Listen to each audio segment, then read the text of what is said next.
म्हणजे काय, तेव्हा खूप बरा होता. एकटा एकटे मी जन्म दिले. पुढे भाव नाही, पाठीकडे भयच नाही. म्हणून माझ्या बापाची माझं नाव लाडके ठेवलं. आता सगळ्यात माझा लाडके लाडके लाडके आता सगळ्यांचा लाडके झाले.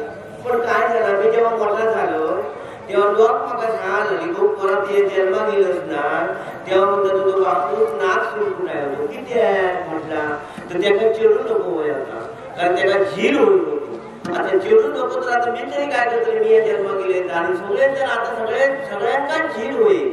कारण आता चढवा झाली काही नाकार मुरडतो. अरे पण चेडू जर घरात नाही तर त्या घरात शोभा नाही, आणि चढवा जर नको तुमका तर उद्या तुमची लग्न जातानी कशी, मग बियाच्या बघ्यासारखे राहताला पोरे. म्हणा यात तरी चेडू जाऊनच होया, नाहीतर मग विचारतले स्वतः हा काय रे हा काय रे मनापर्यंत झाली ऐकले वर्षा पाठी पडली. मला चेडू व्हाया आणि चेडूला करीत तर झिराक शक्य होता नाही. कसा शक्य होता नाही, चेडू एक काम बरा करता. समजा बाबा जर वळा ढका पाडू पळलो ढकललेलो वळारीला का देखील मग मारताला बाबा मेहनत काय रे आवाजातले सगळे पैसे कुराडे घेऊन आपलं मला येतले बोलावलावची मला गरज नाही. ह्या चेडवाचं काम मोठा. आणि हिला जर सांगलं सगळे बाबतीत गावले ते जिला जर सांगलं रे तुझं बाबा घराकडे मेलो आम्हाला जरा थांब्याचं राहायचं आणि येते तो बरं ऐकलं. आता माका सांगा, ह्या चेडू इतक्या असताना चेडवा नको की त्या मला द्या. आता एक चेडू जन्मात झालं इलोय सगळं काय बरा घरात कोणाला बापा इलोय झालो. पण जसा मी वाढायला लागले ना तसा आपण झोपाक तयार नाही. पोरा जन्मा गेली काय सगळा बरा वाटतात तेव्हा एक तरी चेडू वाया मला जन्मा घ्यायचा. पण जन्मा घेऊन झाडाचा मोठा झाला का आऊजी बापाची झोप घेतात किती जातात. या वाढलेला आपण घरात असताना तर झाडाला आपण म्हणत येत नव्हतं ते आपण बोलवून जाऊची गरज नाही. आपण म्हणत येत नव्हतं त्या बापाची कामात मनात शोधून जाऊची गरज नाही. आपण म्हणायचं रे काम काय असा काय रे. आणि तसाच झाला माझ्या बाबतीत. मी जसं वाढायला लागले तसे सगळे घराकडे येऊनच लागले. आपण म्हणाले उमऱ्याची माझी सगळी येले मग बापाची टकली झालेली ह्या पोराचं लगीन करू पाय यार याला लाटून टाकू पाय म्हणा. आता स्वर्ग तिथं झाले. आता स्वर्ग आता तशी मिळतात सोडून सोडून हैराण झाले आणि खूप वर्ष लगेच स्वर्ग जमात नाही माझी. मग हे हल्ल्याने ऐकलं प्रभूनानं हल्ल्या मोर्याने बरोबर हल्ल्यान म्हणजे काय त्याच्या कपाळच्या बघले मी बाहेर कसो दिसा बरं होतो मोको कसो दिसा होतो ऐकलं. पण बघले ना तर म्हटलं असा ते सफेद टोपी घातल्या सदरू धोतर सगळा घातल्या. पण धोतरात त्याच्या बघले तर मागसून करत होते ते सगळे धोतरासून घेता होते. धोतरात बघूनच नाही त्याच्या धोतरात बघता बघता खळ्याच्या पेर जो इलो तर सगळे आकांडी टॅटला पेटीतच घेऊन येतो. उदाहरण कुत्र बघल्या नाही ना ते डोकं मोडको होतो तो डोकं मोडको असल्याने आकाडे पेटीतच घेऊन येलो. म्हटलं असा ते आकाडे पेटले मला बापू माका सांगता मी बाबा सांगले तू माका होऊ नको कारण डोकं मोडको होऊन गेलोय तर समाजात माका फिरायला नको. लोक म्हणतले तो काय घेऊन गेलो म्हणून हो मला म्हटलं नको म्हणून सांगले तर आपली म्हणा तुका नको तर नको करू. पण विचारलो इतके ना गोडी काढायचे त्याला जेव तरी घाला. आता जेव म्हणजे काय पहिले सांगले 10 येतो मग 50 जण येतो माका सांगा 10 माणसाचं जेवण 50 जणांना पुरताला. भात थोडं थोडं पुरणार होतो पण डाळीचं काय ठिकाण नाही होता. म्हटलं डाळी 2-2 पाणी होता. 50 माणसाची डाळ झाली वाटते पाणी डाळ 50 माणसाची झाली. पण वाढताना परत माणसं आहे कोण नाही ना घरात. मग आता वाढताना करतले काय म्हटलं असा करा नवऱ्यामध्ये मध्ये बसवा बाकी त्यांच्या असे 2 पंक्ती बसवा आणि डाळ केला की त्याच्या पानात बसवते सगळ्यांच्या पानात डाळ बरी होते. आपण सगळ्यांच्या पानात गेले सगळे जेवले. परत गाळाने 1-2 गावकर हाडल्याने ते त्यांचं वय होते तिखट काय ते मिरच्यो खाल्याने मोले मिरच्यो खाल्याने ते मेले जागेला इंगाळले म्हणून परत त्याच्या मानाच्या मुळात ठेवले. आणि त्याच्यात करून नवऱ्या मुलग्या झाल्या बिया देऊन खाले बिया देऊन त्यांनी सगळे आणि त्यांनी मगे बघले त्यांनी मिरच्यो खाल्या तेव्हा बघले तर पाटावर बसलं तेव्हा काय नाही होता. मग आजूबाजू समज रांगोळी म्हटलं काय घालून काय रांगोळी हे म्हटलं रांगोळी कशी काय घातली आणि तास झाला बाबा हो रांगोळी शिरा पडायला लावली.